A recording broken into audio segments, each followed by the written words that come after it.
This video is sponsored by Winter Survival, available now on Steam via Early Access. What starts as a nice little hike with friends quickly turns into a fight for your life. If you want to live, you'll have to be mindful of the freezing temps, thirst, and hunger, as well as the surrounding wildlife. But try to keep a clear head, as the game's unique sanity system takes survival to the next level. Travel through snow-covered forests, dangerous mountains, and frozen lakes as you grapple with treacherous terrain, deadly animals, and harsh winter conditions. Find shelter, cook meals, and rest up, ready for the next day, which hopefully won't be your last. Survival is dependent on the choices you make in the game. Uncover the mysteries of the land in story mode, risk your life in the ultimate survival experience of Cold Wave, or conquer the world around you in endless mode. Winter Survival is out now in early access, so head on over to the game's Steam page to start your survival story today.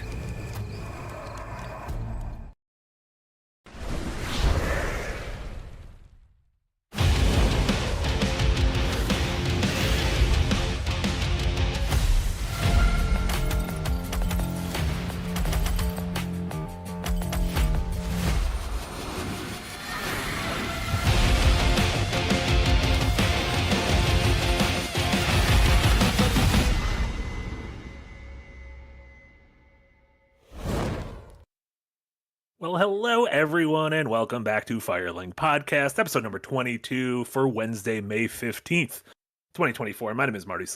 As always, joined by Nick Calandra, producer Eric, and filling in for Casey, who's visiting the West Coast this week. Frost, welcome back. We've seen you so much, Frost, and I'm so sad we don't have a rat beef update this week. Not because Casey's not here. I mean, just because it's done.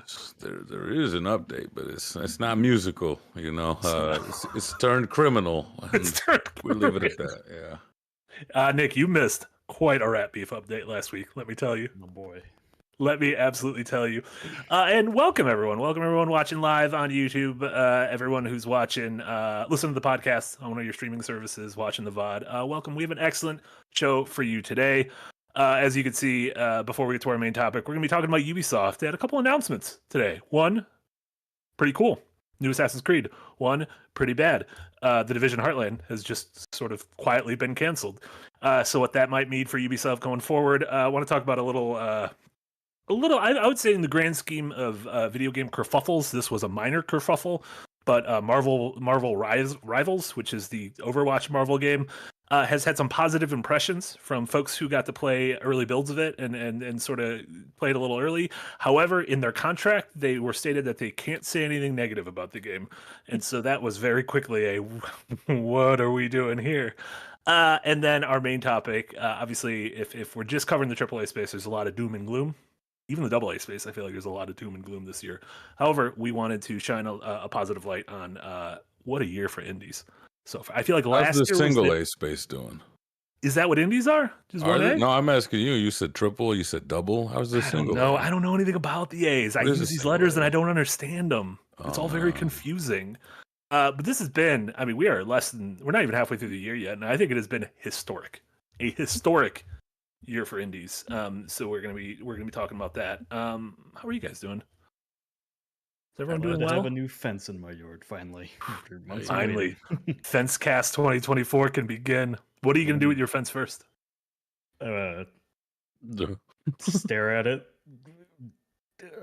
Immediately have buyer's remorse and be like, Maybe, I should have got a higher fence. I could be like the dogs and go pee on it and mark my territory. Get a bigger one. Oh. Get a bigger fence. Yeah, that is true. Screw the 6 foot. I want a 10-foot fence. Yeah. Oh God. Get a moat and everything. Get a couple little buttresses on the sides. Frost, how are you doing? I'm doing all right. I'm doing okay. Trying to find time to play some of these games. Like you said, every time I play one, another Hydra head comes out. This is disgusting. It's the indie Hydra. We played that. Oh my God, I already forgot the name of it. Heading Out. Was that the game I just played with Yahtzee an hour ago? I believe it was called Heading Out. Heading Out. Escapade. Interesting game. We finished like our first run in the hour, and then we realized that the game's got some time loop nonsense going on. So we're like, I gotta learn more.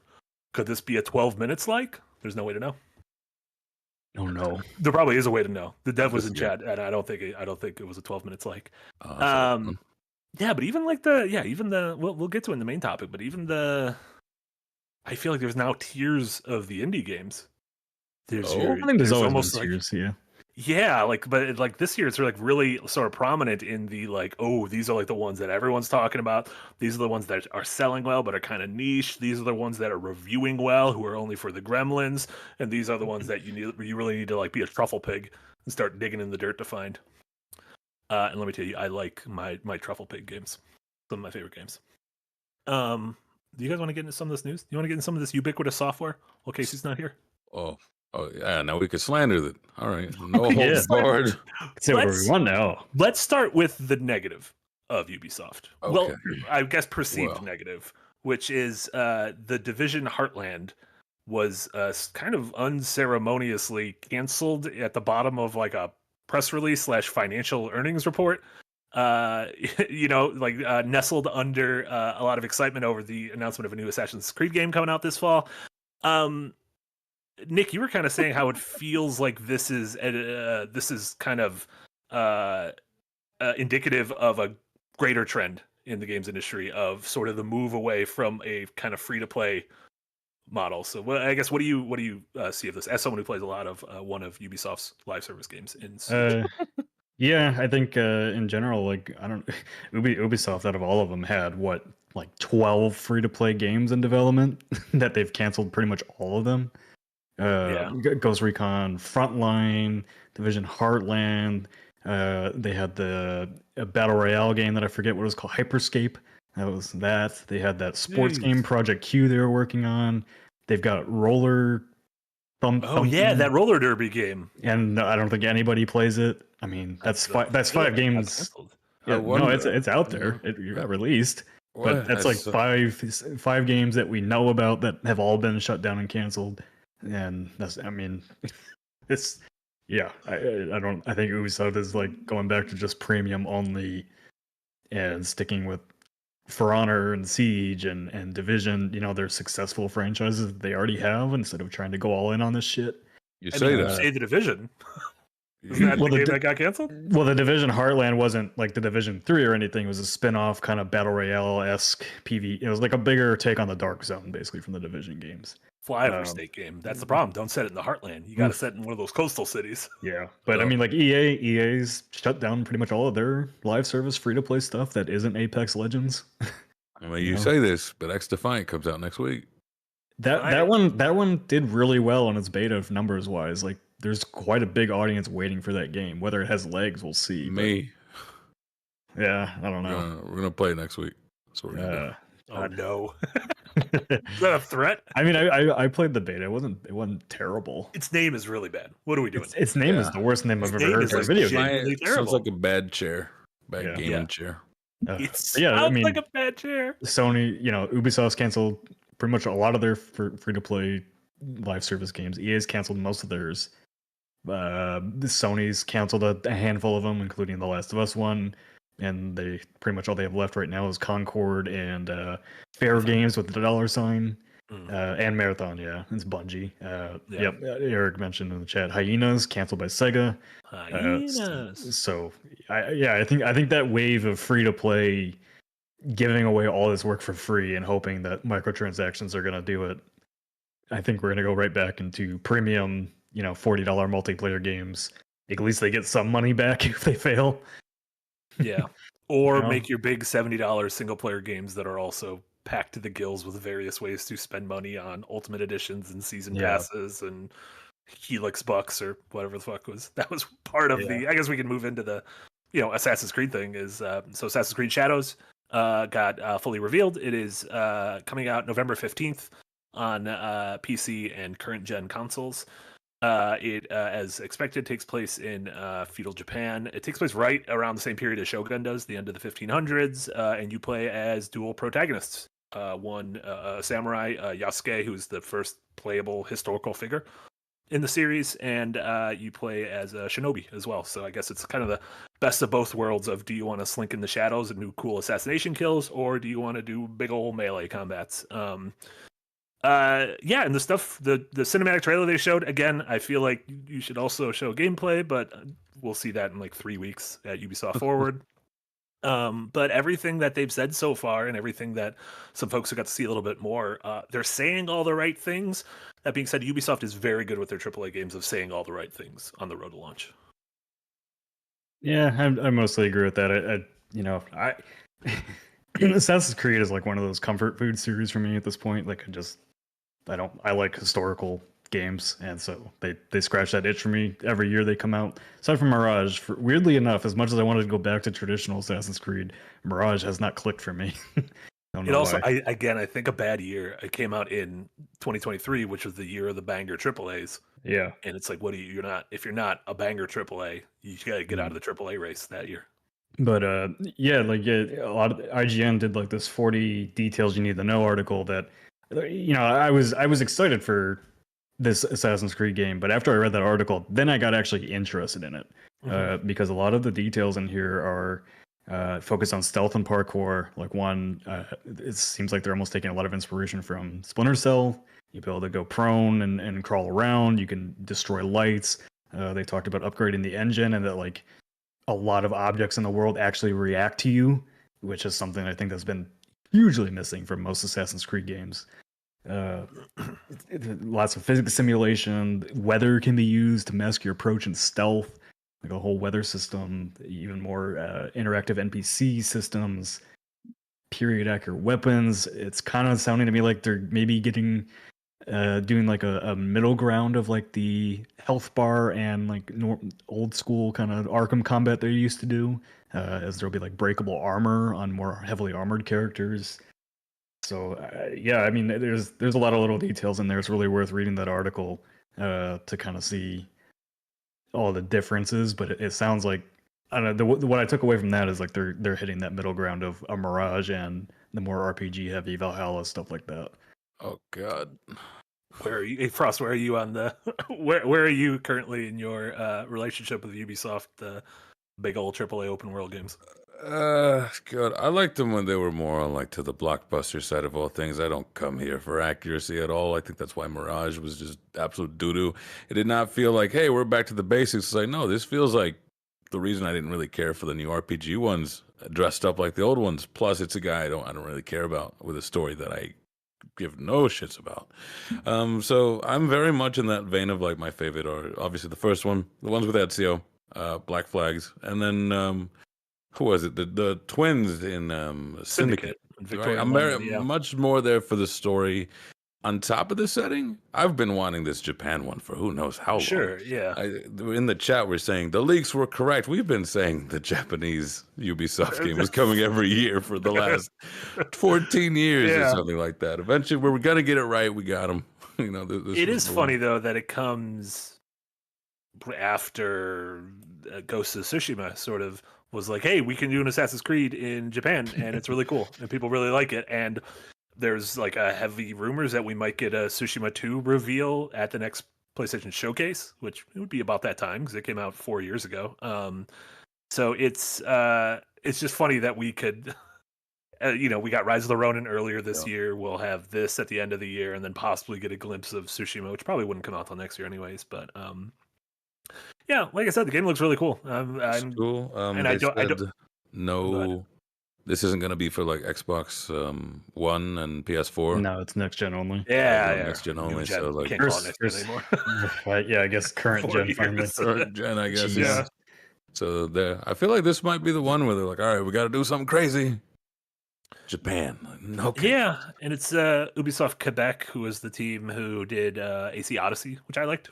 Even though it was just a big RPG, I still liked it. So if this is kind of paring it down and finding a nice middle ground between Valhalla, which felt like it was just too much right away, and the sort of more linear approach of something like Mirage, I think it's cool. I think like and Ubisoft, assuming neither of them slips, has like a pretty big 1-2 combo in the fall with Star Wars Outlaws on August 30th.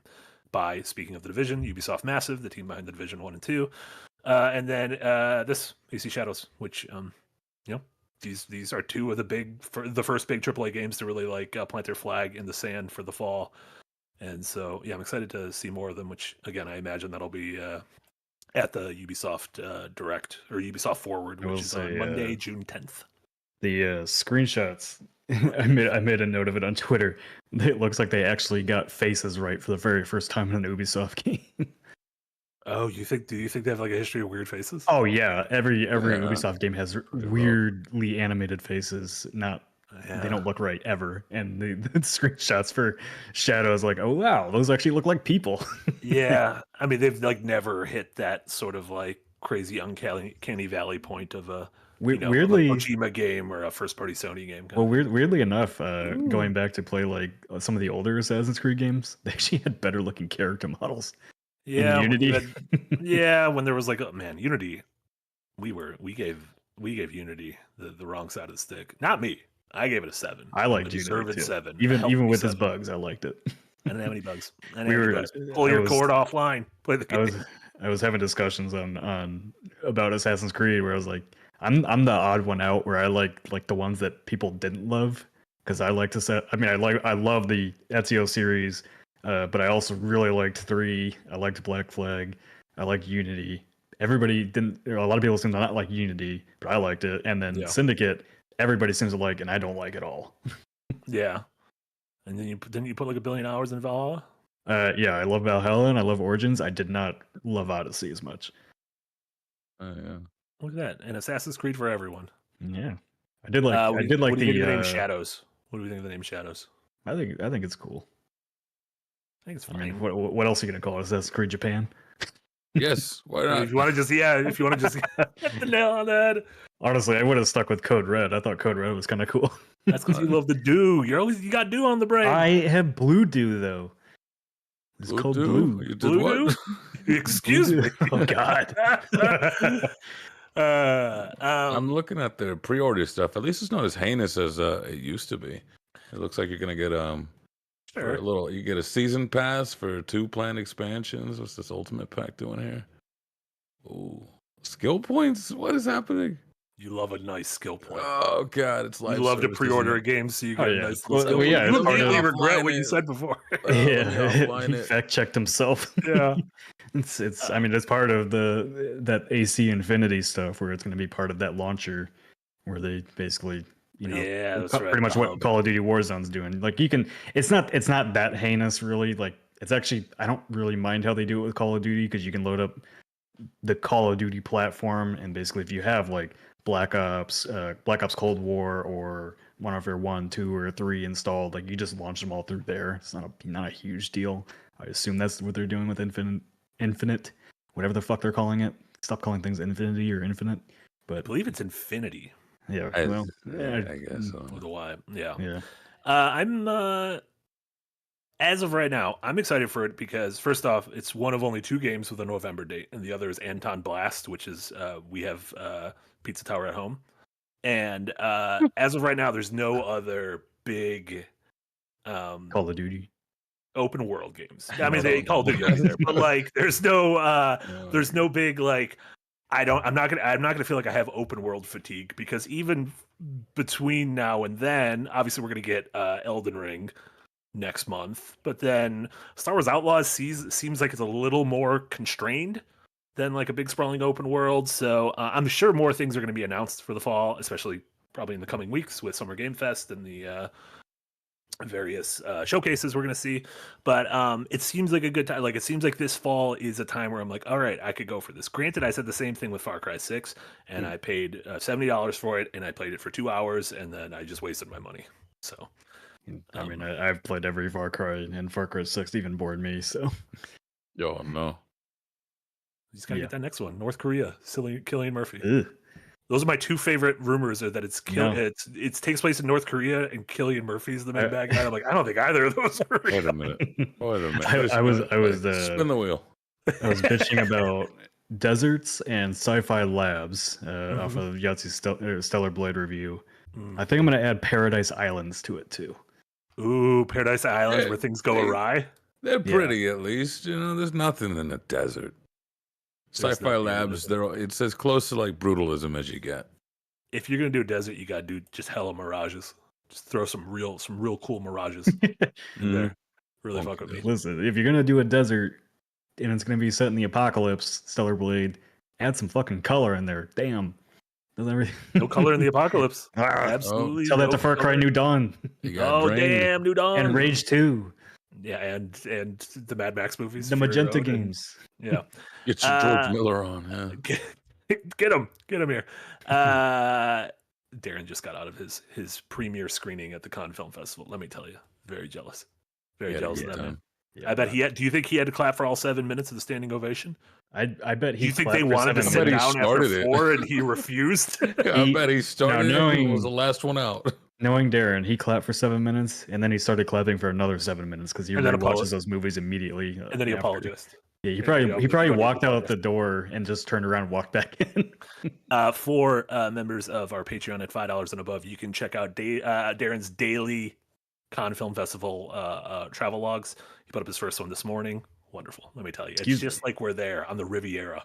I made it free for everybody. Incredible. This guy made it free for everyone. I found a couple images and put it in there. Boom. Can't believe we did it. I added Oxford commas to it. That's the only change I made in Darren's articles. So I Americanized them. Scott Mitchell. Welcome to the Green Gang, Scott Mitchell. We appreciate all your support. And James Morgan with a $2 dono. Thank you so much, James. AC Japan already exists with Ghosts of Tsushima. It's also funny because it's in the news because it's coming to PC tomorrow, next week. Yeah.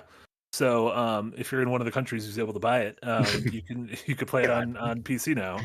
Slap Sony in the face. That's a really good game. People forget. Yeah, I feel like we forget some of these games are good. And then we play them, and I'm like, oh, damn, that was a really good video game. You guys are very good at making games. Do you think we're going to see Tsushima 2, Nick, at the upcoming Sony showcase? Assuming it exists? Yeah, I think we'll see that, and I think we'll see whatever Sony Ben's been working on. God, that's been forever. Yeah, 2018 for Days Gone? Days Gone! Yeah, it's been a long time for them. I think those two studios are probably ready before anybody else to announce something. I mean, right now Sony has no first party games announced besides Wolverine. That just leaks. Yeah, no, it was officially announced. It was officially announced before it was stolen. I literally the other day I was on Facebook and I saw like straight up gameplay from that game that I haven't seen before anywhere else. It's still leaking. I went on. I go on Facebook probably once every few weeks. Yeah. Because a relative of mine was like, "We put up pictures from a trip," and I was like, "Oh, yeah, I'll go check." It is insane. The AI art, people just getting tricked and being like, "I bet you're not brave enough to put up this petition that says they can't take my dick away." And I'm like, "Excuse me, who's trying to take your dick away? Has this petition meant that you're safe?" Woke. Speaking of Wolverine, speaking of Old Man Logan, Marvel Rivals. Horrible name. Marvel Rivals. Very hard to say. I haven't had to say it until right now. It's very hard. That is the game. I listen as the least likely person at Second Wind to play a game like this. I'm excited for this because I like all the men and women and creatures who are in this game. So I'm very excited to play this game. However, the hubbub over the weekend of the devs having to apologize for including that non-disparagement clause in the NDA that no one really reads, that it's just like, here's early access to the game, here's when you could talk about it kind of thing, seems really ridiculous.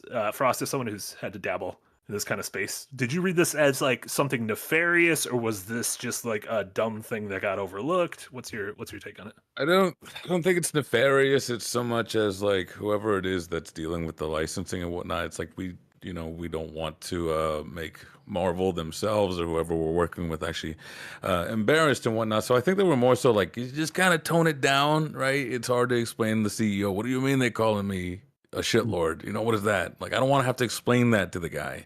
And on top of it being, I think, like early access, a lot of people were saying alpha. It's pretty freaking functional for an alpha, if you ask me. Mm-hmm. But I think it's just a trend of like trying to have your cake and eat it. We're like, yes, we will give you the game and we will give you keys to give out, but you got to be nice about it. I don't personally, I'm not a fan of it. I think they're weenies. I think anyone who has a non-disparagement clause that just says that we have no confidence in anything that we're doing right now, and I'm not going to take it to the extreme of like I trust no streamer who agreed to this, right? I don't think a lot of them read it, to be honest. Sure. Yeah, no, they don't. I don't know. Usually, if I get a thing like this, I will look at the embargo date and kind of gloss over everything else. I look at like, okay, when, and that's when should I shut up until, and here's the date, and that's fine. kind of separate from it, but like I got an NDA, not an NDA, an embargo. I guess NBA, yeah, embargo NDA ish for a review copy recently, and basically like the text. They made it a thing in recent years that like, oh, you can talk about that you have this review copy on this day now, and you have to almost like these like staggered embargoes. Here, you could take a picture of the title screen. Yeah, and you can put the hashtag gift from X, and I'm like, wait, gift now? We're calling review copies gifts? Like, come on, we're not supposed to feed the narrative. I do not know what game or publisher you're talking about, but that is a thing you see a lot with Sony.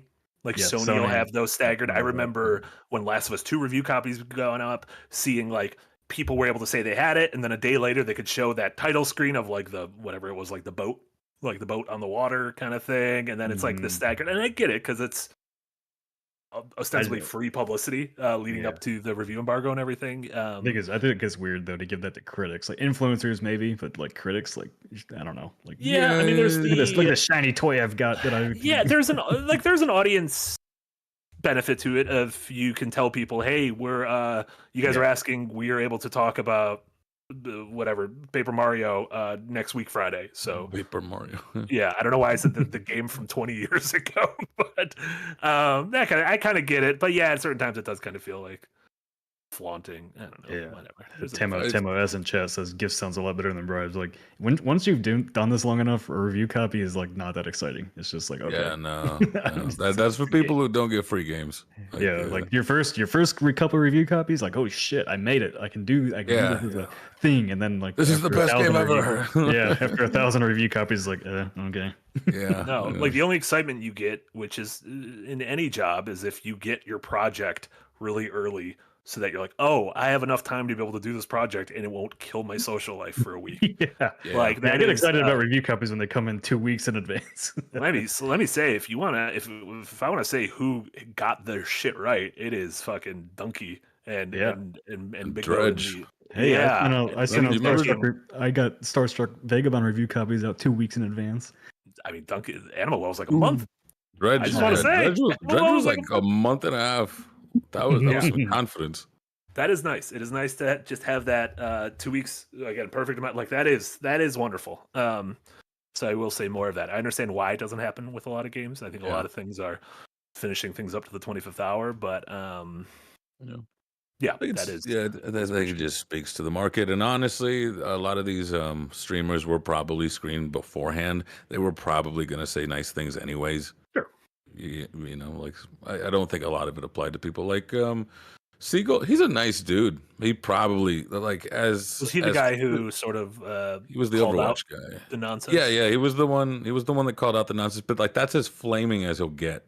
That like I'm very disappointed. You know, like that's about as and that wasn't like it wasn't like a how dare you, we should boycott this thing. It was kind of this is pretty counterintuitive. And he's like a quiet kid in the corner that's like, I don't think we should be doing this. You know, and he's very nice, very sweet guy. I love him. And it wasn't much of a problem. It's just how marketing is done nowadays. But I don't want to hear a thing about ethics from any of you, anyone ever. No one's got ethics. No one's got ethicals. No one's got ethicals. Yeah. No one's got ethicals. Fungus Finder with the $2 dono. Thank you so much, Fungus Finder. Frost, it's eat your cake and still have it instead. What I say? I thought you said eat your cake, have your cake and eat it too. Have your cake and eat it? Yeah, I've always heard it, have your cake and eat it too. Fungus Finder, you're the weird one. No, Fungus Finder is just looking for fungi. He's looking for fungi. He's the wrong fungus. Having too much of that fungi. He's just a little truffle pig. That's what Fungus Finder is. He's just a little truffle pig. Speaking of truffle pigs, let's get this. Let's set a new record. Half an hour in, main topic. We're already here. Boom. Because Casey's not here. Casey distracts us all the time. Do not blame Casey. Do not blame Casey. I think the problem is whenever I say at the top of the show, let's try to get out of here by 7:30, we end up here till 8:15. So I tried to not say anything, still with the hope that we can get out by 7:30. But I feel like by explaining this, I'm just tacking on time. Yeah, you are. I'm just tacking on fucking penalty minutes at the end. Main topic. I have it listed here as just hell yeah indies. And it's mostly because kind of amidst the a relatively slow period in AAA releases, coupled with the AAA industry being extremely volatile right now, beloved studios shutting down, just a general fear of have we hit a breaking point and what happens now? Seeing games get shut down, seeing games that are impossible to play because the servers have been turned off. Publishers, as we put it, stepping on rakes. When you see Helldivers, when you see Tarkov, when you see sort of making these unforced errors, and then you hear the horror stories of it's hard to find funding. Amidst all this, in 2024, it feels like indie games have been absolutely thriving. Like I said, it kind of feels like there's these different tiers of them, but no matter what you're into, it's just one of those things. This is that year where if someone's like, I'm bored, there's nothing to play, it's like, my brother in Christ, let me give you a list. Have I got some worlds to open for you? What if I'm broke and I cannot scream? How many are any of these games free to play? No, I don't think so. Is V-Rising free to play? No. Indies are rarely free to play. Is Power World free to play? No. Unless you're in Game Pass. It's still not free to play. If you got Game Pass, Bannerlord's free to play. What do these games have to be? That's on Game Pass as well. Okay, it's on Game Pass. Best deal in gaming until they raise the price and shut it down. I was gonna say, now I feel bad about that article I just wrote. Oh no. I bet. Yeah. 20 small mazes. Free game. What the hell is that? 20 small Oh my God, Frost. Do you like mazes? Because I got a game that's got 20 small ones, but you got to sort through them. If they just dump the mazes on you, and you're like, I got to move these, and some of the mazes speak to each other. Let me tell you guys, 20 small mazes. If you want indie game number 1, download 20 small mazes. It'll completely rethink how you think of mazes. I'll play right now. Yeah. Oh my God. Live reactions. Nick, I guess just from like an overhead view, what do you think about this year in indie so far? It feels like we've had a freaking hit week after week after week. We kicked off the year right away with Power World, doing an incredible amount of copies. Followed up basically 2 weeks later with Enshrouded. Didn't sell tons of copies, but it sold very, very well. We've had Manor Lords, we've had Balatro, we've had V-Rising, Pacific Drive. Yeah, I mean it's been just so much so that I can't keep up with it, and that's why I've been pushing for bite-sized reviews and 3 more to come back. So I'm like, there's so much good shit, and we don't have time to cover all of it, but we need to. Yeah, there's just so many of them. Yeah, it's funny. Like, I was gonna pitch an article lesson about maybe like, if you're like that cynical about games, like you're missing out. You're missing out on so many good projects right now that you should be playing, and V-Rising, I put 30 hours into in the last week, which I'd never do that for a game unless I'm absolutely sucked in. And it's the first like survival crafting game that I've finally like clicked with and just fucking tell us about this V-Rising. It's in the art. I'm gonna be honest. I for quite a long time, every time you brought it up, I thought you were just talking about that Valheim game. It started with a V and you said crafting, and I just got a big filled too. So what is going on with V-Rising? V-Rising, they call themselves like a survival game. It's I really wouldn't say it is that much. It's got a lot of those mechanics where you need to go farm resources to build production units, stuff like that to I guess all the survival mechanics, but whatever. Basically, the cool thing about V-Rising is like everything you do in the survival part of the game ties right back into the core progression loop of the game, which is going after the bosses in the world. And there's like 60 something bosses. They're all unique, and the game has like a long progression grind to kind of get to the top. But it's constantly giving you new things, new items, new equipment, new things to track down to unlock, new production equipment like a forge, or going from stone production equipment. I thought you meant like an Elgato. Pretty much, yeah. You get an Elgato as a vampire, and then when you turn on the light, you burn away. But you go from like bones to wood to copper to steel, or to iron to steel. The world is huge and fun to explore. Like, and the combat is like really good. Like if you kind of get bored with Diablo of like kind of just clicking, and things happen. Yeah, it's actually an ARPG with tacked on the survival crafting. It's the combat's a lot more precision driven than Diablo. A lot in the bosses as you get higher up. Like I'm at level 60 bosses out of level 90. and like that shit gets tough up there. Yeah, it seems like there's a lot of colors and orbs that you got to dodge in these boss fights I'm seeing in the footage. Yeah, like the bosses all have different mechanics and like different tactics and everything. It's constantly fresh, which is why I've been just completely hooked on it. Like I want to get to that next in early boss. access for a while, right? And then just hit 1.0 now, which is another thing we've seen in early access is still still kicking. We still got our Pal World. Was Pal World early access? Yeah. Yeah, we had Pal World Shrouded's early access, Shrouded, obviously Hades Warfare too. Yeah. Lots of early access hits, but like I think they're hits because they're not releasing so early that they're pieces of shit. That's a really harsh way to say it, but a lot of people are using early access to get funding, and I think people are finally like using early access to finish their games and get funding, but not start the damn game. Sure. Yeah, like early access around 2013. It's closer to the idea than the finish line. Ostensibly, here's a demo that you could pay a little bit for. And... All right, idea, pay. And what if you gave me money? Damn, now I have to do something with it. I think they've also figured out too, like the more you have to show people, the more people are willing to buy in right then and there. It's like, people don't want to play an early access game for 2 hours and then run out of stuff to do. It's like they want to spend 20, 30 hours on a lot of these, survival crafting early access games. And I think the survival crafting genre is so good for early access, annoyingly, but because like there's just so many different mechanics you have to work in and balance. They huff the copium. They do. They're like the potential, though. Yeah, you just see an empty forest. The potential. Could you imagine what this forest could become? Yeah. Speaking of, that's another massive hit that came out this year. Sons of the Forest. Abiotic Factor. Abiotic Factor. Yeah, I mean, it's like these games are selling. Nightingale was trash, but they weren't really a survival craft the whole way. Can't win them all. But yeah, I mean, the past year or so, like Steam charts has become a big trend in games media coverage to like showcase the numbers of games, which it's just Paul Tassi. And no, it's other it's other websites too. Hell, when I started, damn, what do I write today? Steam charts. Yeah, well, it's the new when I started covering games back then. It was what was the resolution of games between 1920 and 900p. Sure, with constant comparison articles and everything for SEO. I should do that for sure. Like yesterday, we number one streamer for Suicide Squad. Yeah, we did it. Frost, what have you? I guess is there anything that you've like gleaned from this year? Any trends? Any standouts? You're one of those truffle pigs who's got your nose in the indie dirt. Yeah, a lot of exploration. I'm actually really liking this trend where there's a lot less, I suppose, hand-holding. It's like, here's the world.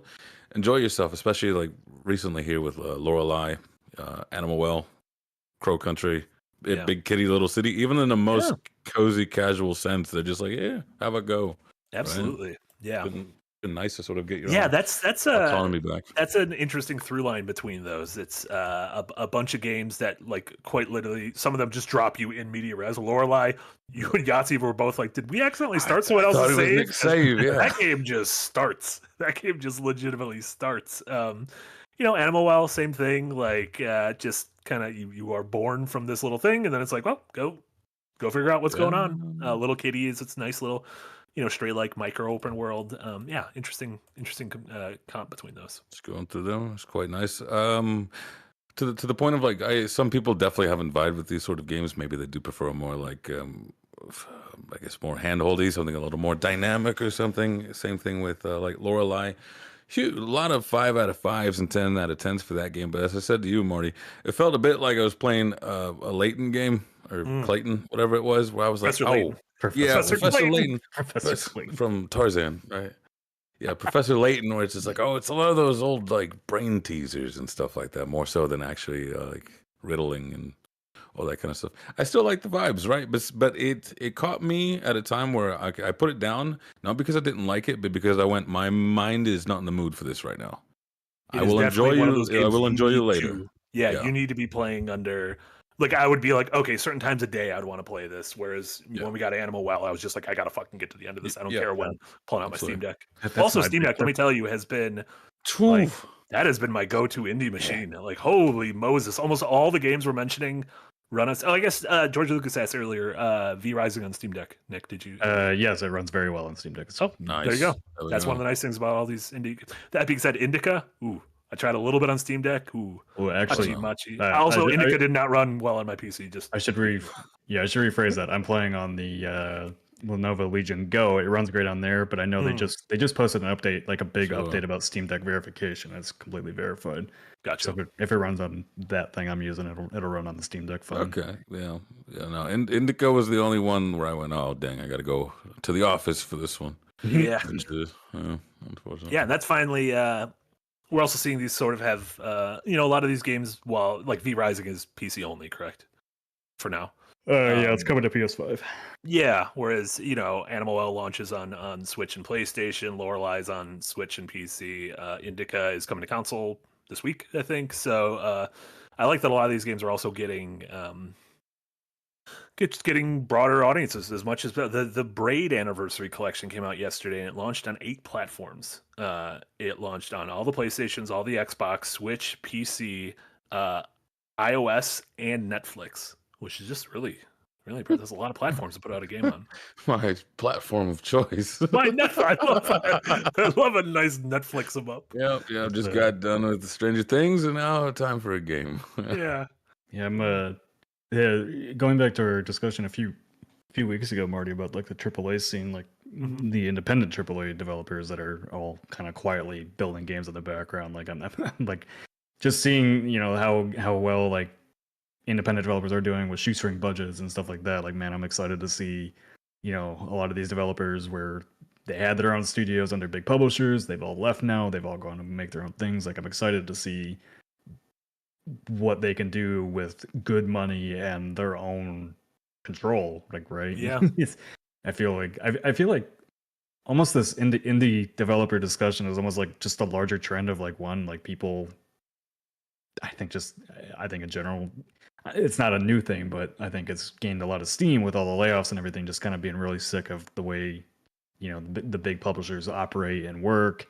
We're seeing right now a lot of consolidation and cutting bigger projects at these studios, and like even in their own press releases with their business press releases, they're talking about like less projects, going back to bigger, more quality over quantity, because they've all been trying to put out a shit ton of games. Square Enix specifically, like we're saying that layoffs were which is kind of a bummer. They might be getting rid of a lot of their sort of weirder, more experimental, kind of smaller niche games, and in favor of doubling and tripling down on the stuff that works. But at the same time, being like, well, Final Fantasy 16 and 7 Rebirth didn't sell what we wanted them to. So what are you trying to do? Hopefully, like it's just a leveling of expectations for everybody. Yeah. But even so, like I think the people that are more well off and don't need the stability of AAA are going to keep moving out and going to their own studios, so that they don't have to worry about selling 1 billion copies of a game just to make their next game. Right. And Kickstarter games are seeing a huge resurgence right now too, obviously with the lack of funding going around. I've been tracking like 6 or 7 good-looking Kickstarter games that were just announced in the last month or two, with more campaigns on the way over the next month or so. So I think just when there's less money to go around, I think people have to be more resourceful. They get desperate. They have to be smarter. They have to get desperate. They have to be smarter with their money. No more roguelike elements. I gotta make this a very dark and gloomy Professor Layton. Yeah. I don't know. I think some pressure. Obviously, the layoffs and everything are bad, of course. But I think some of this pressure is going to force people to get a bit more creative and a bit more risky to actually make a hit. Weirdly that I say that. It's what is it? I mean, like I had a concern at first, a fleeting thought where I go, it's a shame all these indies are releasing at the same time because they're competing with each other. But aside from that through line connecting them, they're all in sort of different niches. They're kind of not really competing with each other, and they can hit their target demographic in that way. You can make a career out of that in the what is his name, Dave Szymanski way. You just find your loyal weirdos and they'll show up for you. I don't think the people playing, like, say, Yellow Taxi Go Vroom are particularly playing Little Kitty or Lorelei, you know?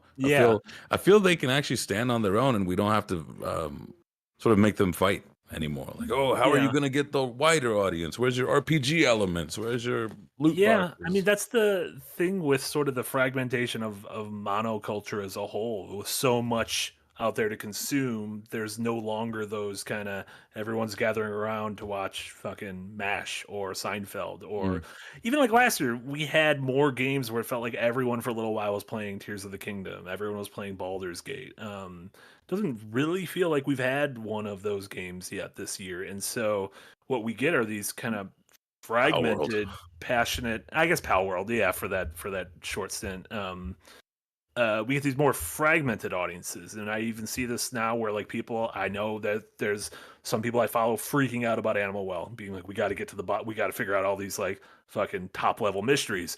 I follow like a lot of like Resi and survival horror creators who are like Crow Country, holy shit, like this is how you do it. This is someone who loves this thing, who's like really getting into it. I had this game Mini Shoot Adventures put onto my radar, which I've been telling the crew about here. I've been playing it the last 2 nights. That is it is Geometry Wars, a top-down Geometry Wars, but built out like a Zelda game with an overworld and dungeons and abilities, and like it's the flow of a Zelda game, but you play this little ship in a top-down world shooting things in sort of a bullet hell Geometry Wars style, and it's like really, really fucking good. And it's one of those games I just did not know existed, and Frost and I were both like shocked that this thing just like slipped under the radar. We had no idea where it came from, but it came out 2 months ago, a month and a half ago, and I heard a couple people talk about it, and then I played it and I was like, oh my god, this is one of those games where like this game is fully formed, excellent, and I cannot believe what this studio is going to do next. It kind of reminded me of in the same way like Frost when we played what was Islets, like, ooh, this is really good.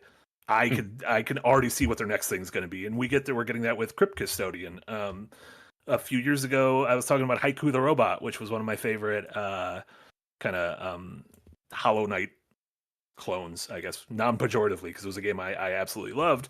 Didn't set the world on fire. However, the developer just released this kind of spin-off called Rusty's Retirement, which is an idle farming sim that lives at the bottom of your monitor. So you kind of just have the game down there in a little bar while you're working throughout the day, while you're doing anything throughout the day, and you see your farm grow. And it is a game that ended up blowing up. I think it's already sold 200,000 copies. Like, it is surpassing the trajectory of the core game, and instead it is finding like a new audience and that kind of thing. And maybe that audience will go back and want to play Haiku the Robot. So just cool things that I'm continually impressed by throughout the year. Yeah, does it feel like I don't feel like we've had a year with like this many breakout indie hits in a row like this, and I can't think. It's May. Well, it's not even the timing of it. It's just like I wonder what's driving that. Is it just the lack? It feels like it's reactive in the sense of like people. Like a lot of these guys are making a lot of these hits they're on their second or third game. Right, it's almost as if we've just had this huge wave of all these indies that are playing safe, all these indies that are doing what everyone's telling them is successful, and then they finally just go, it didn't work for me. So if I'm gonna die, I might as well just do something fun. There's a lot of devs I saw that were very frustrated with their early releases, and then they just went, you know what? I had this idea while I was making that other one, and now I'm just gonna do this. And it's a little silly, but it's overwhelmingly positive. It hits their audience, and they go, I didn't think this could happen. Yeah, well, you also, I mean, you said a bit reactionary. Like, I do wonder if like it just AAA is pushed so hard on so much of this monetization that people just, are willing to put their money into different experiences that normally wouldn't just so they could play something different. Yeah, I mean, honestly, it's just that like the conversation around AAA is always exhausting. Yeah, like it is always like. There's just always fucking drama. Like there's just always, and sometimes that's just like, man, I kind of want to tune out for a night and just play a game. And this seems like a place to where you could find a game that doesn't have all the hullabaloo around it. Yeah, I would normally say it's just an online thing, but like even my friends that I hang out with on the weekends who are not involved in any of this culture stuff online or anything like that have been telling me about all these indie games they've been playing lately, just picking them up on Steam, and they're like hearing about them as they hit the charts on Steam. Like, oh, maybe I'll try that out. And they're like, hey, Nick, did you play Rusty's Retirement? I was like, do you know about that game? You don't cover gaming news at all. I blame Pirate Software. He loves that thing. Pirate Software for every time someone brought up Pirate Software recently, I keep thinking they're talking about the Pirate Bay, like the torrent. That thing too. Man, that's just a that's not a thing. Yeah. So I wonder, much like gaming media, like people want independent games media more now than ever. Like corporate sites are kind of falling apart, and people are going off and doing their own things. And the same thing with, like, I think it's just all the arts kind of like people got sick of Marvel, right? It's just oversaturated with Marvel stuff, and I don't know. To me, it just, the atmosphere to me feels like ripe for creativity and not tied to money all the time anymore. And to where a modest success can still be a success. Whereas now with some of these games selling 3 million copies, if you spent 5 years making it, isn't enough. And it's like, well, fuck, that's unsustainable. Well, that's I can't think of many AAA developers I've met that like want to stick around at those studios knowing that we could sell 10 million copies and still get laid off. Yeah, or you could have a game that wins a bunch of awards, and then you might as well, if you have some money put away, you might as well risk it at that point. Yeah. Going over some super chats quick. A lot of these pertain to the conversation at hand. Probably Eric, producer of the podcast with the arses. I like how Marty becomes a drummer when his desk shakes. Here to support his new desk because he won't accept the old one from Nick. Yeah, I have a very cheap, just a very cheap desk that I cobbled together a few years ago when I got this PC. So I should probably get a more sturdy desk. However, I'm probably not going to do that. If the broken closet in the room is any indication, I'm probably not gonna do that. I'll just try to drum less. Just rip off that closet door and use that. And just use. I think it's still gonna shake. I don't think that's the problem. Montequila with a £5 dono. Thank you so much. Is this month the best month for indies in a while? Was just playing Mullet Mad Jack. Super fun game. Again, another game we didn't mention. We talked about it in a meeting earlier today. Like you just can't keep up with all of these. It's almost like how we talk about streaming shows where it's like it's impossible to watch everything. So I'll get to it when I get to it. There's plenty of rad games from the last couple. There's like that 1,000 Times Resist and Crypt Master. I'm like, ooh, these two seem up my alley, but I do not know when I'm going to have time to play these games. I'm back to playing Bellastro. Yeah, I mean that's the thing. I haven't gotten the update. Otherwise, it will take another 100 hours out of me. I can't. And Balatro felt like one of those hits where it's like, ooh, this is gonna take over people's lives, isn't it? Like this is gonna be. As soon as it comes to MOBA, it will be. I'll be sitting on the shitter for hours playing that. From the blood clot. It's coming to mobile. Yeah. I thought you said when it becomes a MOBA, and I was like, what? I mean, I'll take a Balatro MOBA too. Lanes and whatnot. Oh my God, I just thought of the $1 million game idea. Racing to be the first one to finish a round. Incredible. What time be left? Do a Bellastro Battle Royale. As you just log off. Log off the call. Dr. Theo with a $2 dono. Thank you so much. Quote, gaming is dead, motherfuckers, when I show them indie games. You won't change them because those people, their brains fried from playing COD and Warzone, League of Legends. For those people, it's a horrible time for gaming. Yeah. I think that's why Marvel Rivals was so well received. It's not to say they don't genuinely like it. It's just that hero shooter space has been pretty stale for a while. The people that complain about games, though, are the ones that are always like, I love gaming so much. It's my entire identity. And then they don't check out anything. Yeah, I mean, I think sometimes it's just like, it might just be like a good-natured ignorance. Because like even smart and curious Yahtzee has good-natured ignorance when it comes to movies and TV. I've been on several podcasts with him and streams where he's been like, "There's no good movies and TV shows." And I'm like, Yahtzee, you sweet summer child. Like there are too many. There are too many. But I could see if you weren't like. If video games weren't a thing being just dripped into your veins, and if you were just looking at the major headlines, I could see being like, man, gaming seems kind of boring right now. Yeah, it just depends on what does gaming mean to you. What is gaming to you? If you just like your RPGs, have there been some banger RPGs right now? JRPGs. Yeah, we had our Like a Dragon, our Persona, our Final Fantasy, Dragon's Dogma. Yeah, there you go. Yeah, shooters have been suffering. They're probably waiting for X Defiant to kill Call of Duty already. Yeah, we haven't had a big, pretty, turn my brain off cinematic 8-hour campaign. I'm hoping Hellblade 2 is that. Oh, there you go. There you go. Yeah, but we'll see. We haven't had one of those this year yet. But we'll see. Jewel Rao with a €5 dono. Thank you so much, Jewel Rao. Love your guys' work. Related to Krill in another Crab's Treasure, a game we didn't bring up yet. Absolute banger. It was Souls-like that just came out. Another Crab's Treasure. So much that I had tears in my eyes. Also, shout out to Pioneers of Pagonia, a Settlers like. I played that recently. Yeah, I was playing that a little bit when I had like a week about a month ago where I was just like, I want to play a city builder. And I think I downloaded like 10 different ones. And I was like, none of these are doing it for me. I'm just going to wait for Manor Lords. And Manor Lords came out. And I'm like, okay, I'm happy now. I've done it. I did it. But then I only played it for a day. And I was like, I'll just wait for 1.0. I've mannered my lords. Yeah, another Crab's Treasure is one of those games I just haven't had a chance to play it. That sold was it 300,000 copies? A fucking million. Probably a million. No, sold a million now? Oh. No, I made that number up.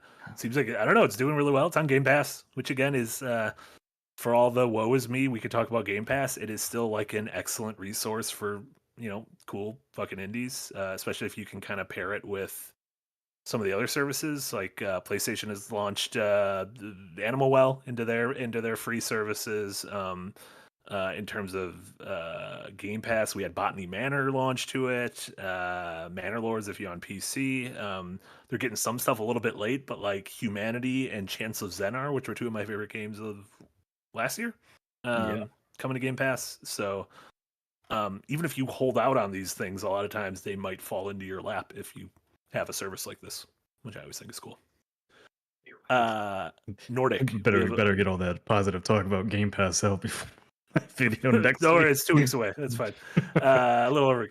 Nordic with a $5 dono. Thank you so much. We got a question we need to answer for Nordic. What would you lads recommend for a lighthearted, mechanically engaging game if you have under 30 minutes to kill? Balacho. Mechanically engaging. That game. I mean, Hades. Hades 2, a Hades run? You think Hades is lighthearted? I don't know. Lighthearted, yeah, it's not super heavy. It's kind of like a adult cartoon. Depends on what you mean by the mechanical side of things. And 30 minutes. Pepper Grinder, Animal Well. Animal Well was one of those games I kind of had to like. You kind of, it's hard to play Animal. For me, it was hard to play Animal Well piecemeal. Granted, I just Summer played the House. game. I made what do you call it? Oh, Summer House is the little building game, right? Yeah. Right? Yeah. Yeah, that's a cutie. That's a nice little game. Mechanical. If you play 20 small mazes, you could do a couple of the mazes in half an hour and then come back and do more of the small mazes. That Geometry Wars looking game, I hadn't seen that before. Mini Shoot? Eric showed the trailer in there. I was like, that looks fucking cool. I'm going to go buy account. that. It's real good. I bought it for Switch, and let me tell you, this game is a doozy. Yeah. I didn't buy it for Switch. No, I bought it for Steam. My recommendation would be Risk of Rain. Give yourself a go. See how you feel. Quick shorties. Risk that rain. There you go. Nordic, I hope we helped. Or download Suika Game for your mobile phone. I don't know. Fucking, like, legitimately, that might be like Dollars of Donuts, my favorite game of the year. I'm playing it so much, and I keep saying this, I'm getting so much worse at it. It is shocking how I'm devolving. I am absolutely devolving, but I'm still having so much fun. So check out Suika Game. It is beautiful, and the fruit look very happy, even when you fail. Eric back with more arses. Thank you, Eric. Talking about indie devs, a moment of silence for Paladin Studios, who did good job for Nintendo, and also they closed after 19 years 2 weeks ago. I remember Good Job. That's kind of like the workplace simulator that came out on Switch a couple of years ago, right? Mm-hmm. That's a bummer. Too many studios closing. We're losing institutional knowledge. Yeah, they'll be back. They'll come back. They don't always come back. A lot of them don't come back. We don't hear from them again. And then Drew Man with a $10 dono. Thank you so much, Drew Man. Thanks for keeping us posted on the latest stuff, guys. Been spending the last few years catching up on classics. Finished Half-Life for the first time last week, and now I'm going through the Resident Evil series. Holy Moses. I mean, I'm hoping with Half-Life you played Half-Life 2 and the episodes and the Portals. I haven't played episode 1 or 2. You still haven't played Portal 2 either, Nick. I have played 90% of Portal 2. I just never finished it. This is the summer of Portal 2 and Undertale for us. Yeah, it's hot boy summer. Undertale. What's your game? What's your shame game? Yeah, what's your shame game, Frost? You said you were gonna. You wanted to Suda. Oh, you haven't Undertale either. I haven't. I got the wrong run. The first Undertale. I tried Undertale multiple times. I just can't get into it. That might not be a Nick game, and I don't mean that in a pejorative way. Oh, yeah, not like Yahtzee this morning. Roasted. Absolutely roasted. Yahtzee's an asshole in the morning sometimes. It's really early for me. It's in the morning for him. He's looking for these games to review, and you're like, "Oh, wait, play V Rising," and I'm like, "I don't have known Yahtzee." He was messaging me about it earlier. He's not his. He's like, I can't. What he like? What did he say? He didn't like. Are you under NDA? No, he didn't like hate a non-disparagement clause. He didn't hate Pal World. I mean, yeah, Pal World was just like either. He didn't like it either. Yeah. Yeah, like no, I loved it, and I was like, yeah, that's not for you. He was still playing V Rising, but like Yahtzee has a thing where like if the game sometimes doesn't directly tell him things, he's like, where is it? And I'm like, because if you don't change the world settings in the game, you can't teleport with like gems and stuff because they're tied to PvP. And so he's like, they don't tell me that. I was like, if you hover over the item, it tells you. He's like, well, I don't want to hover all the items. Hey, he's not a survival crafter guy or an ARP. I'm not guy. either. You failed him twice. That's fine. You failed him twice. That's fine. Listen, I keep recommending him games I think he's gonna like. So now I'm recommending games I don't think he's gonna like that he might actually end up liking. I think you got to use reverse psychology. League of Legends. Yeah. How do you think I got on the second wind? Marvel Rivals. He might love Marvel Rivals. Just know he can't say anything bad about it if he does not. Finally defeated. Exactly. Hey, he was all against Helldivers 2, and then he played it, and now he likes it. So much so that he shot me in the face multiple times in his review. I even said that's the funnest part of Helldivers 2 is shooting you. Well, then I'll go play V Rising and PvP him, and he can just try to kick the crap out of me. Yeah, but you probably got like a big old Dracula castle and you won't be able to. Goddamn right I do. Nice. I'm gonna put you can put NPCs in prison cells and steal their blood. You can do that in Minecraft. I'm not impressed. You can get in your basement. Oh, I already. No. Why do you think I got? Why do you think I got a 6-foot fence? Now they can't get out. Exactly. Is it? Are you tall, Marty? Aside from Yahtzee could peek over the fence. Yeah, could absolutely get over that 6-foot fence. Let's talk. What else have we been playing and watching? Watching Frost as our honored guest. 3 out of 4 weeks. 3 out of 4 weeks. You got squatters' rights here. What have you been? Realized you were completely decked out in Frost and Cold Take gear. Yeah, 100%. I couldn't see that. You guys don't wear your own stuff. Well, branding. I don't have my own hat for my show yet. Well, you have an iconic hat. You're not allowed to. Yeah, that's swap true. it out. Yeah, I'll put Unpacked on the back. Oh. You can put Unpacked on the back of a Why? Well, it's got to be illegal somehow. You should get like a pin that you can like stick on the. That's not a bad idea. A little pin instead of having a full thing. Any hat could become a Nick hat. So. I'm gonna get the Yahtzee character nose pierced. There you go. Oh, nice little septum. Yahtzee right there. Fantastic. Yeah, what are you giving up for us? The game was. So we haven't talked about yet. Lorelei, but like I said, I went. Oh, I wasn't ready for this. I was in full blown Intuit mode. Wasn't ready to do math. Right, I wasn't there. So I put that down. My journal. I was writing. I was very much in the mood for that. The writing on the taking your own notes. Yeah, we'll have I like my bite size on that will be out tomorrow most likely. So tune in for that. It is a game. If you want a kind of game that you gotta just like get a nice little cup of cocoa and a whole ass notebook that you're gonna start scribbling down things like an absolute madman. This is a game for you, which is a little bit of spooky. Just a little sprinkle the spook. Okay, so Lorelei didn't hook you. What did you move on to? Lorelei didn't hook me. Little kitty was just like end off the night. What was I playing before that? No, I flew through like a couple of different games. Man, Little Kitty. I found Little Kitty really charming. I thought some of the writing I thought was incredibly charming. I think the animation is nice. I like just kind of. It is a better Stray for me. It's very different than Stray to me. Little Kitty's not the adventure. Stray is about an adventure, whereas Little Kitty is more like Untitled Goose Game, I guess. Causing a little bit of trouble in a small sandbox. Somebody was saying, good thing Casey's not playing that game. He might actually get upset. What? He will be fine as long as Little Kitty doesn't win Indie Game of the Year over Tunic, which I don't think it will. Let's get the second one community just to vote Tunic into the Independent Game Award and then have it lose to Little Kitty Big City just to piss off Casey. Not again. No. It's happening again. See, the thing that really did it was up against also what God of War and Elden Ring. I was like, listen, I give you one category. You don't get a nomination here. You're not that good. You're not that. It's a northern thing. All right, we got to humble ourselves.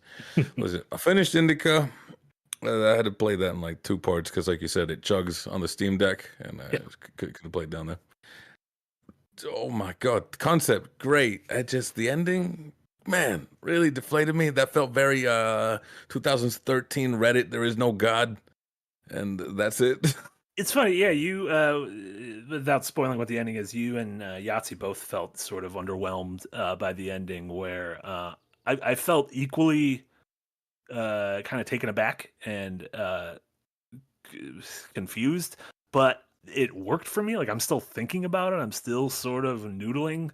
How? Like, it's like you just see a man like skating by eating a burger with a freaking rainbow afro, and you're like, I was that guy? About that for quite a while. You know, but not with Indica. I know what it was going for. That sort of like end of Inception. It's still rolling, and you're wondering, where's their mental? Where's their psyche at? Where it's just like, no, she's giving it up. Okay, yeah, fine. Why not? Like the concept, it was interesting. That I guess that's where my Intuit brain was at. I was at Animal Well, Indica, Little Kitty, Big City. It was a lot of that sort of sort yourself out with the environment kind of stuff. Yeah. Really liked it. And then, let's see. Aside from that, though, I've just been sort of watching stuff. Finally finished off Shogun. Oh, that's so good. That's fun. I do like me. Just the concept, really. I mean, yeah, there was a greater premise. Bigger than everyone else, but I was honestly just there for this curmudgeon cursing everyone out who couldn't understand him, and his translator having to deal with him. It's really good. How do you feel about them thinking about season 2, Marty? Even though the book's done. So the show did really well, and we spent all this money on these amazing sets, and we need to use them. I'm curious if they're going to just make it a sequel about Toranaga and his sort of rise to shogunate, or if they're. I think a cool thing to do would be treat it like American Horror Story, bring the cast back, and just have it a different time in Japanese history. I think have season 2 just be a different time in Japanese history. Modern. And keep these. I don't know. You want to do like a 50s Shogun? You want to do pre-war Shogun? I can fuck with that. What's that show on Pachinko? Wouldn't that just be Pachinko on Apple Plus? There would be a little bit of Pachinko on Apple Plus. Yeah. No. Do you think they bring back Hiroyuki Sanada? I think yes. I believe he is like executive producer and is like going to. Okay. I think he's almost like not contractually obligated, but he would be the one helping it get through the finish line. I think so. Yeah. Did you see it was behind the scenes stuff where he was training them all how to speak essentially like period Japanese? Japanese, it's the Shakespearean variant. Yeah. That's how they went through like the script went through like 4 different revisions where they'd write it in English, then they'd write it in Japanese, and then they would put it through like more flowery wingdings. Yeah, they put it more like the I guess artistry Japanese language that they wanted. Yeah, and it came out incredible. So fun. Good stuff. That's a show that really cared about the way it was shot with those some of those fisheye lenses. Did you guys notice that at all? Loved it. I thought that was just me. I was stroking half the time. Yeah, I'm like, what is up with these edges? I haven't talked to Darren about that. Tell me what's wrong with the TV. I haven't talked to Darren about that. If he had any thoughts on like why, I was just curious. It didn't look bad. I was like, that's a choice. We're a spirit fish, is what we are. Look at that. Look at that. Fish on the wall. Fish on the wall. What else? That was weird. But I do like my misanthropes, and for some reason, the main guy in Shogun and the monk reminded me a lot of House. They look so. I'm like, yes, it's their predecessors, and House is just House and Wilson going through that. So that's all I've mentioned. That is my comfort watch. That is while I write scripts. If you've noticed that last Cold Take had a bit more of a little more cynical, but humor in it. That's definitely a House vibe. That ended you just up got House on. You just rolling House in the background. Yeah, crushing House tape. Absolutely. Hell yeah. I missed the super chat earlier. I will be going to jail after this, but before that, I will be committing something. S6, thank you so much for $5 earlier. Hi all. I'd like y'all's take on the Stormgate's funding strategy. First investor funding, then Kickstarter for merchant early access, and now Start Engine. What happened to old-fashioned bake sales? I don't know what Start Engine is. I don't know what Start Engine. Going from an investor to Kickstarter, plenty of devs do that. I don't know what the Start Engine thing is. I'll have to look into that. Let's it is fan equity. Oh God, no. What's that? It is like fan investment. I guess it's kind of like Fig, maybe a little bit. I've never heard of Start Engine until right now, but just clicking on the link I put in the chat seems like fan equity. I don't know enough about Start Engine to have an opinion there. I do think investor funding followed by Kickstarter for merchant early access, I think, is relatively normal. Like, there's nothing stood out as sort of sketchy from that. I have no opinion on Start Engine because I don't know what it is, and so I don't want to sound ignorant. They should do the old tried and true car wash and then a dodgeball tournament to save the rec center. Although when I click the Start Engine links, it says $939,715 raised, and I do just want it to get 50 more or 60 more thousand so that it hits 1 million, because I just want its number to be big. Kevin O'Leary web's thing. Okay. Ooh, Shark Tank guy. Probably the one that people. Yeah, Kevin O'Leary. Is he the bum? The one that's always mean? Yeah, he's always Mark Cuban. Yeah, he's always mean. Mean, yeah. Looks like it's just his own crowdfunding platform. But it seems like it's more equity than. Yeah, that's weird. I don't know. I have to look into that. I've never heard of it. There you go. We did it. Thank you, SC. Nick, what have you been watching / playing aside from all the indie games we've been talking about? I obviously playing lots of V Rising. Weirdly, for some reason, is it not even intentional? I guess I'm just on a vampire hook right now. I've been playing Castlevania Lords of Shadow 2. It's a game that I've started like 7 or 8 different times and just never stuck with it because, God, the camera in that game drives me fucking insane. But I've been playing it on the Legion Go, and it runs like butter on there. I've been having a really good time with it. About halfway through it, camera's still driving me nuts. But I think the last time I talked about it, I said I was going to drop it because like the boss fight that I got to was really dumb. But a couple people on Twitter said, "Nah, stick with it. It gets better," and they weren't entirely wrong. You persevered. There's no just like easy mode you can just toggle. No, I definitely I bumped it down to story mode, because the camera drives me up the wall for combat. Yeah, and I didn't mean that in like a pejorative. There's just games where I'm like, if this boss, too many cat bosses like that where I'm like, this is not what I'm here for. I never feel that as a failing of myself. I always like, you don't deserve me at a higher difficulty. You're lucky I'm still playing. I don't think the combat mechanics of the game have aged very well. Yeah, it's like, if you remember, like there's a parry system in it, but the parry system is tied to the same button as roll, and it just every time you try to move or dodge, like you just roll and then you get hit anyway. So I do love rolling. Yeah, I love a nice but it's not like the game doesn't use iframes, so the rolling doesn't really do anything. Useless. Yeah, you get hit as they swipe away, and you're still getting hit. No iframes. Ew. That's daring. If there are iframes, they're just very poorly done. Somewhere in there. So, but yeah, I've been working on that. I'm still working on Stellar Blade. I'm having a tough time sticking with it. As much as I like the combat, the world of that game is just beyond boring. It's desert after desert after lab after desert. So those are like the two worst. Ew. Yep, desert and labs. Oof. Loaded up Rise of the Ronin too, and I've been playing that quite a bit. It's a little bit too much open world filler. As much as I like the combat in that game too. One of these games have really good combat and just really boring worlds. It's one of the things that's one of the things From Software always gets right. The combat's good, and their worlds are always something you want to move through and explore. Yeah, there's a sort of a secret sauce to there that they know quite well. Yeah, but yeah, more of my time has obviously been, like I said, spent on V-Rising. But I did actually go back and watch all of Star Wars: The Bad Batch season 2 and 3.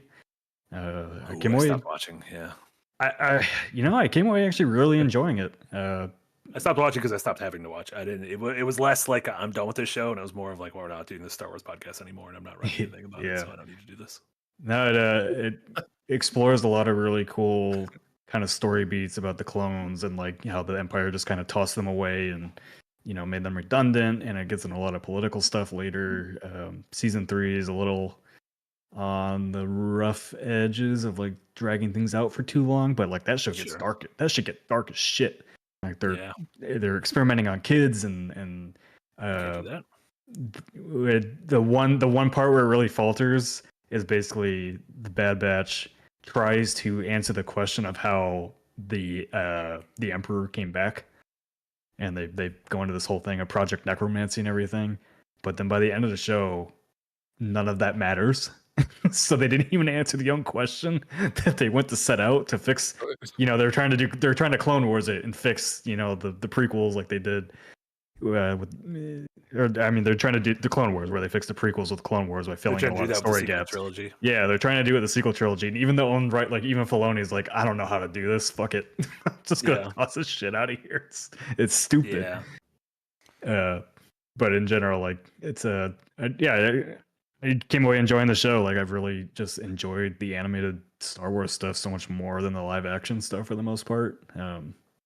As much as I enjoyed Andor and Ahsoka. Which I guess Ahsoka had a critical honor appraisal where people chose they didn't like it after the fact. I don't know. I was cool and didn't like it before. Yeah, I know. I don't think Ahsoka had the same like level of like. I think Ahsoka's appraisal is where it's been at, which is like not in the doldrums of an Obi-Wan, but I think it's like a nice.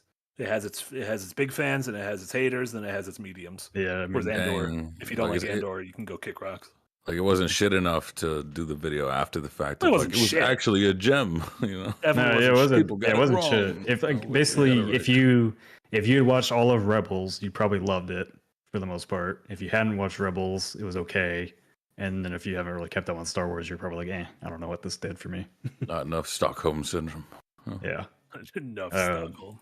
But then the much better show I've been watching is The Bear season 2. Finally got caught up on that with season 3 coming in June, and I just got to episode 6, which is the Christmas episode. And I have never watched an episode of TV that made me feel like I needed to take a nap afterwards. Yeah, exhausting. I didn't look at I played it. I just clicked next episode. I didn't look at the time on it. I didn't realize it was an hour, and so like I would pause it every now and again. I'm like, how long is this thing? And it's like, oh shit, I'm only 20 minutes. I got 40 more minutes of this to go. I want to know, like, I need to go look up like the behind the scenes of how they filmed that, because it is manic the entire time. I've never seen anything like it. You should watch it the way it's meant to be watched, which is on your phone through headphones while leaning on a porch and smoking cigarettes. You got to go outside of a family function. I felt like I needed to smoke heaters and watch it in 10-minute chunks. Yeah. And the other part of that episode is like, it's just a star-studded cast that they all came in for cameos and they all just worked together like they were all there for so long. I don't understand how they pulled that off. Actors, just real good actors, a bunch of good actors. Yeah, but even then, like you can put a bunch of good actors in the room and like the chemistry may not be there, but the chemistry was there. Are they from Chicago or something? They feel like family. It's got Jamie Lee Curtis. Have you not seen it first? You got 3 names. You got chemistry with anyone. Have you not watched The Bear first? And he was just a shape. He was an evil shape. Yeah, I have. I just don't know where they're from. Oh. No, like he means the humans, not the the real people. Gotcha. Yeah. So I'm excited to go back and probably get close to wrapping up that tonight. I guess the next episode is just as powerful. Do you ever wonder what that episode would be like if everyone played different characters they were known for? So if it was like Saul Goodman and the Punisher having this face off at the dinner conversation table, would have been real short if it was the Punisher. Oh Christ, I forgot he was there. Saul Goodman could have talked his way out of it. I don't think so. He would have been. He would have said, "Throw that fork at me," and John Bernthal would have stabbed him in the throat. Listen, Saul Goodman talked his way out of stickier wickets. Yeah, no, I don't think so with the Punisher. I forgot he was there. I forgot John Mulaney was there. Everybody was there. Everybody was there. Yeah. Jesus. It was the Smash Ultimate trailer, which says everyone is here. There you go. But one of those episodes that, like, much like the Red Wedding for Game of Thrones, wasn't spoiled for me. So I went into that with zero expectations, and I was like, "Holy fuck!" That's why I don't pay attention to pop culture on Twitter. There you go. Safe. There you go. I mean, I don't know if it's a cult classic. They said it did really, really well last year, right? But that was my favorite watch, and they're gonna drop all the episodes at once, right? Who cares about your weekly releases? Who needs that? Like that. It's all dropping at once, and I don't like that. I want us to talk about it every week. I want it to build up excitement. It's 20 minutes each. Is that enough to talk about each week? Drop two a week. That's fine. Two a week is fine. Yeah. But, I don't know. I just feel like it would have been nice, like the way Shogun, like, it's a 10-week thing. Granted, some people just watch it afterwards, which is totally fine. But yeah, I don't know. I would have liked Fallout if it was spread out over 10 weeks. That would have been fun. You know, in the same way Last of Us or an Andor. Or, I don't know. But at the same time, I wait for anime to be done before watching the whole season. I still feel I'm a sneak fuck. I still feel like Fallout would not have worked as well as it did if it was week to week. Yeah, no. Just didn't feel like that show that I was waiting to find out what the next thing was going to happen week to week. I was like, I like this show a lot. I just want to finish it. Like the autoplay feature carried that show. Because I'm gonna go back and I was just gonna say I'm gonna go back and rewatch the Rings of Power now that I can just binge it all because I want to see if I feel any different about it. It is so funny. They released those posters for season 2 and the trailer and stuff for Rings of Power, and there was like an elf. And I was like, I don't know who's this man. And then it's just like, it's Sauron. And I was like, oh yeah, that's what season 1 was about. I had blocked it from my memory. Like you should have read the YouTube comments under that. Like, oh man, he put on a wig. Sorry, he's becoming evil. He put on a wig. Yeah, I'm excited for that. That's coming back. Hot D's coming back. We got June's crazy for the Bear. Acolyte. Yeah, Acolyte. NBA Finals. Collision Course. Yeah, we got the Bear, we got Acolyte, we got House of Dragon, and then The Boys season 4 all in June. Oh, June. There you go. No. What was this? Jeremy Allen White. I think I got his name right. Yeah. Yeah. I watched The Iron Claw the other day. Oh yeah. It was a strange watch. As far as like Zac Efron and not getting along with the dad around a big sports centric kind of thing. I liked High School Musical more. Yeah, I'll be honest.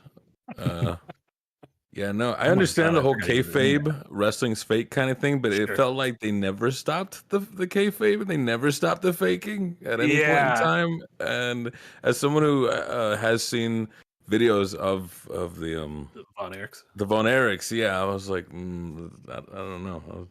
Yeah. Did you know the story going into it? Yeah, absolutely. And I watched it in theaters with someone who didn't, and I did it was before my time in wrestling, but I just knew of it by being a big wrestling fan at one point in my life, and I sort of gleamed it. And it would just be like, the person's like, "Is this what's happening?" And I'm like, "Yeah, kind of a bummer, kind of a bummer." Yeah, maybe that's the problem. Is I was like, "Where's the other one?" Because they just blended leave two of one them. out. Yeah, and they also didn't. They left out a lot of Kerry Von Erich's like party animal vibes and like the spiral that he was going through. I thought they would almost like give it more. Yeah. Right. They just kind of just streamlined like whoop, that's how it went.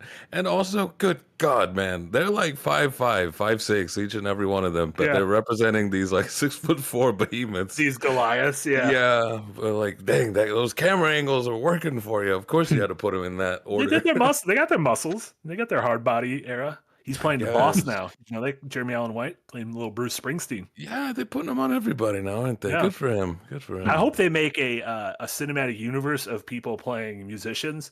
And they're making a Timothée Chalamet Bob Dylan movie, and I hope they they align with what's the dude the dude who played Elton John from all those action movies. Eggy. Yeah, Eggy. Getting Rami Malek in there as Prince.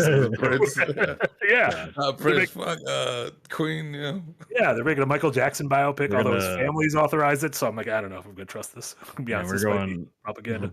We're going through musicians right now, but God, probably 10, 15 years from now, maybe even sooner, we're going to be going through movies about movie actors. Oh, I mean, we're already getting the Marlon Brando movie. What's his name? Billy Zane, the bad guy from Titanic, is playing Marlon Brando. So wow, I wouldn't have figured. Yeah, it's absolutely happening. So I did make a mistake last night after watching that episode of The Bear. I was like, I'm gonna go to bed and I'm gonna go start Baby Reindeer. Oh, I got like 10 minutes into that. I was like, no, I can't do this tonight. What am I doing? What am I doing? But yeah, since George Lucas is in chat, I didn't have this. Andor 4K steel copy. Oh yeah. You watched it yet? I can smelt it now. Yeah. I got Dune 2 to watch finally. Oh, Dunk 2. Are you gonna rewatch Dunk 1? Yeah, I think my roommate hasn't seen Dunk 1, so we gotta watch that. Oh, Dunk 1's real good. And they had a trailer for the Dunk prequel series called Dunk Prophecy. Dune, it's pretty good. It's coming to HBO Max next week, I believe. If anyone's been holding out and has HBO. So there you go. Might go through it then. Yeah, no, I think I watched the first one in theaters. It was all right. I feel like I was missing something. I don't know. Like I walked in halfway through the wrong movie. That's how I felt too on first watch, and once I rewatched it. Okay, so it is a lot, just a lot going on at the beginning, and you're like, I'm supposed to feel foreign. Okay, yeah. Kind of like Inception. And then on a rewatch, you're like, I get catch everything. Yeah, all right. There's also just some stuff they don't like explain. There's like there's like human computers in the universe. So there's like two dudes whose eyes will like roll up, and they'll be like, and then add out some math, just like Yahtzee, I guess. Is Yahtzee just a human computer? Sure, I think so. The amount of work that guy does every week, yeah. He's got a brain. I think he's got a how computer well he knows Roman numerals. He might have actually been Musk's like first test experiment for the Neuralink or whatever. Yeah. Oh my god, the thing that just fell out of the person's head that they put it in. Exactly. People, anything else? No, I think guys. That's it. Yeah, I want to start watching Dark Matter on Apple. I haven't started that yet. Oh yeah, that's the one with famous people, right? Yeah, a lot of famous people on Apple shows. I guess everything on Apple's. Watch Sugar. Someone needs to watch Sugar with me because my God, that's the Colin Farrell. Frost, you'd like it. It's a modern day neo noir set in L.A. Colin Farrell, and you're watching. It's just a normal ass noir where you're like, oh, he's hired to find the missing granddaughter of a real rich film magnate, and you're like, okay, this is normal stuff. Seedy underworld of LA, and you start getting some hints. Something's wrong with Colin. What is going on with Colin? And then when they reveal what's going on with Colin, I'm like, this is not the show I signed up for. And I'm genre bending contemporary take. I would not say genre bending. I would say it was a genre, and then at the end of the 6th episode, they snapped the genre in half, and are like, we have a new genre. Here you go. The whole new genre. Yeah, no, I love me some Colin Farrell. Apple has still not failed me. Have you done your month of the Apple yet? Yeah, I did my month of the Apple. I think it's sometime earlier this year. I'll get my girlfriend to sign up, and I was waiting for some more things to go through. But yeah, I like me some Colin. As far as anything aside from that, gave solo leveling a go. It's okay. Oh yeah, a little power fantasy. Yeah, why not? A little more. Yeah, I'm excited to see where the second season goes. I think it leaves it on a interesting place. Like I think it's like a lot of pretty solid foundational building for what could be some cool shit afterwards. And folks who've read the manhwa are like, oh, there's some cool shit happening X. So yeah, could be good. What have you done, Marty? Honestly, most of the stuff we've talked about, games wise, I've just been playing all those indie games we mentioned. and then doing bite size after bite size after bite size. I did 3 in 7 days, no more. Now I rest. Yeah, and movie wise, I was just I was doing my normal head injury catch ups of a bunch of things. So before Godzilla Kong, I did my catch up of the Monster Universe movies. Before the Apes, I did my catch up of the 3 modern Apes movies, which are great, by the way. I don't know if you guys haven't seen Rise, Dawn, and War of the Planet of the Apes. They are fucking excellent. The second and third one are directed by Matt Reeves, who did The Batman. That man's got a great eye. I watched those movies like when they came out. I have not rewatched them since. They hold up well. Yeah, they hold up. I didn't like them as a kid because I was too young. I might like them more now. There you go. Get your apes up in you. I think I watched them out of order. Yeah, no. That could be a confusion. They're also named confusingly. Like I started the second one, and I was a little worried that I'd started the third one. I was like, oh, God. I remember always going through the the rental place, and I would just see like something of the apes, and it would be like 3 different types of apes. One was green, one was blue, one was purple. Yeah, the big 3. Yeah, the big 3. Yeah, and I'm like, I don't know which is which. Inside of all of us, there are 3 apes. Yeah. And now I'm going to do the same thing with the Mad Max movies. The original Mad Max movies, Fury Road, to prepare for Furiosa. Yeah, Furiosa's coming. That's next week. Darren just got out of his he just turned in his review, and let me say, Jesus, I've not read it yet, so I don't know. I don't know what is going on with him. He's a monster. He writes it as he's watching. I love this part. It is absurd. It is absurd. He's now dropping stars in his review. In his con diary, day 1 that went up this morning, he mentions the movies, and afterwards he has little stars. He's like 3 out of 4 stars, or 3 out of 5 stars, 4 out of 5 stars. Like, we're bringing the rating system back. He broke his brain going there. He's got con on the mind. Guys, we did it. I'm gonna say we did it. I'm gonna say we can actually leave at a reasonable human hour today. I'm really proud of us. Nick, what do you have going on? What should folks check out? When are you going to be back? Tomorrow, I'll have a new episode of Unpacked out, going over the recent Helldivers 2 debacle. Basically, kind of looking at it more from like how the consumers handled it, or how Arrowhead and consumers handled it, and not any of the surrounding stuff on it. I think it was a really cool way for to show that like a game's audience and the developers kind of in sync. And then, of course, Frost and I will be back on Friday finally to continue our Call of Duty playthrough. Need to get back on top of that. He's going to take my slot on Tuesdays for the next little bit. I've had to pick up some extra stuff here at Second Wind, so I kind of need an extra day to just not work as much. But then next week, next Saturday, you'll also get another Unpacked episode from me looking over the Xbox stuff. You guys will both be back tomorrow at 3 p.m. for a special sponsored stream. You two, Yahtzee and Jesse Galena, and you'll all be playing a fun 1v1 slash 'em up called Die by the Blade. So that'll be at 3 p.m. Central. And we have our Phoenix Tier movie night tomorrow night, where we'll be watching The Brotherhood of the Wolf, which I've been told is Bloodborne the movie. Might be playing mazes. We'll be playing mazes.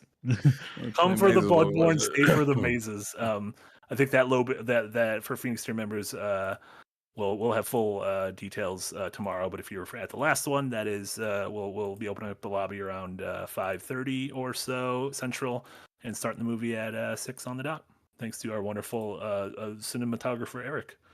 That can't be the term I was looking for. I think I was more looking for like headmaster of the movie theater. I don't think movie theaters have Ryan headmasters. Scott Lee and Bulletproof Monk. Yeah. My God, I was not expecting that. Dug deep for that. That is also definitely not that man's name. No, what's his name? What is his name? He's got.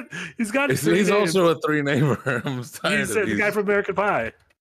Yeah. I put Bulletproof Animal instead of Bulletproof Monk. Sean William Scott. Thank you. I got one of the 3. 33%.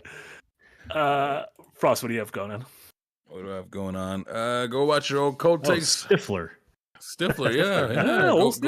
Go watch the old Cold Take on Tuesdays. Will and I were bringing back Better with Friends, and since it's later in the day, we get a little bit of goblin energy gets infused in there, and then goblins.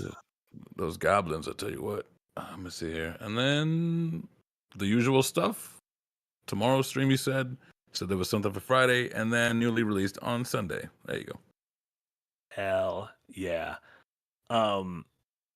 Bulletproof Monk, directed by a man named Paul Hunter. His only movie ever. Everything else he's directed was about 150 music videos.